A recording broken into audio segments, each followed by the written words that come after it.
Hello boys and girls, it's Mrs. McDonald and I'm here to read a story for you for March's Reading Month.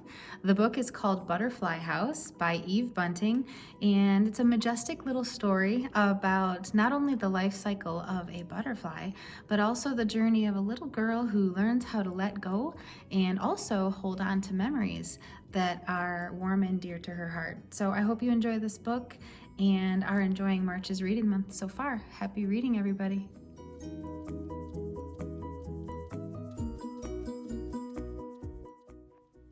When I was just a little girl, I saw a small black creature, like a tiny worm, and saved it from a greedy jay who wanted it for lunch. I carried it inside, safe on its wide green leaf. My grandpa said it was a larva, and soon would be a butterfly.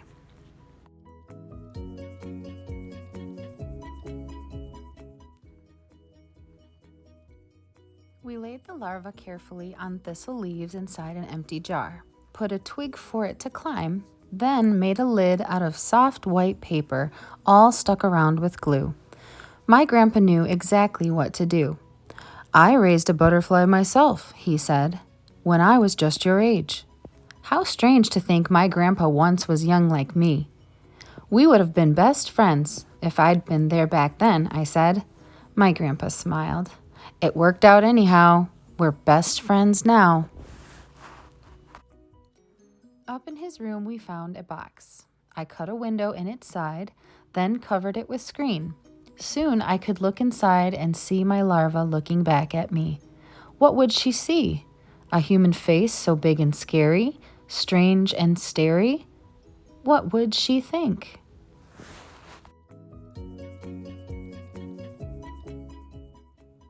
"I want it pretty till she goes," I said. And so Grandpa and I drew flowers on colored paper.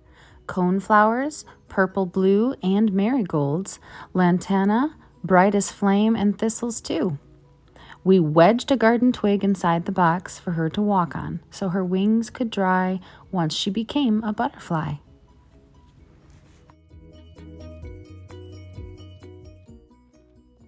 My grandpa knows the flowers butterflies like best, the ones where they can rest and drink the sweet, clear nectar. We glued the painted flowers inside the box so it was bright with color, made a sky above, the lid all blue with small white cotton clouds, and green with tops of trees that seemed to sway in the soundless air.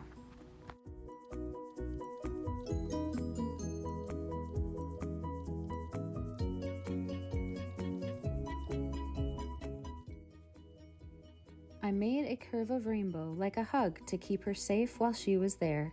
We set the jar inside and closed the painted lid. Through the screened window, I could see the garden house, a place of flowers and space and waiting stillness. Each day, I put out leaves for food and watched my larva change.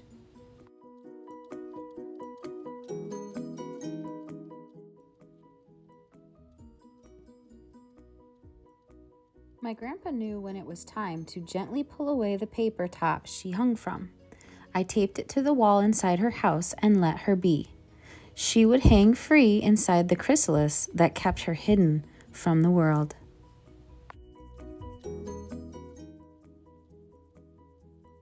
Inside that magic place she grew, transformed herself, came out, drooped, limp, and slack with crumpled wings.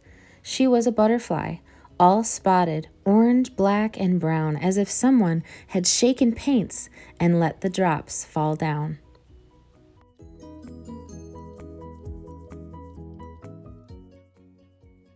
"Our painted lady," Grandpa said. "It's time." He meant that it was time for her to leave for her new life. I swallowed tears. From the beginning, I had known today would come. Now it was here. My grandpa took my hand. "Cry if you like," he said. "We understand." We carried out the box and raised the lid. I watched her falter as she felt the first warm touch of sun, saw trees, felt breezes brush across her wings. She rose, then rested on the fig tree branch. I saw her fly. Goodbye.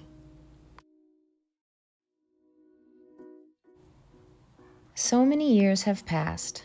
I am as old as Grandpa was that spring when I was young. I live in the house that once was his. The garden glows with coneflowers, purple, blue, and marigolds, lantana, bright as flame, and thistles too. Now every spring the painted ladies come. They float and drift like blossoms. When I walk, they flutter by to kiss me with a painted wing. Sometimes they cling as though I am a flower myself.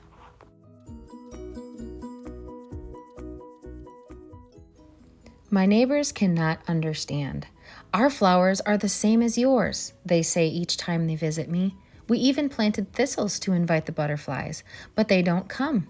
They fill your air like autumn leaves, although it isn't fall. It's such a mystery. I smile. It's not a mystery at all.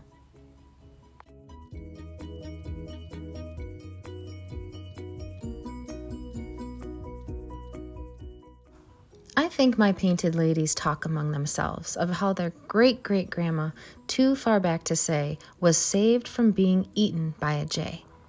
This young girl made a house for her, they whisper as they fly, a painted garden in a box so she'd see beauty as she hung in that half-sleep that we've all known.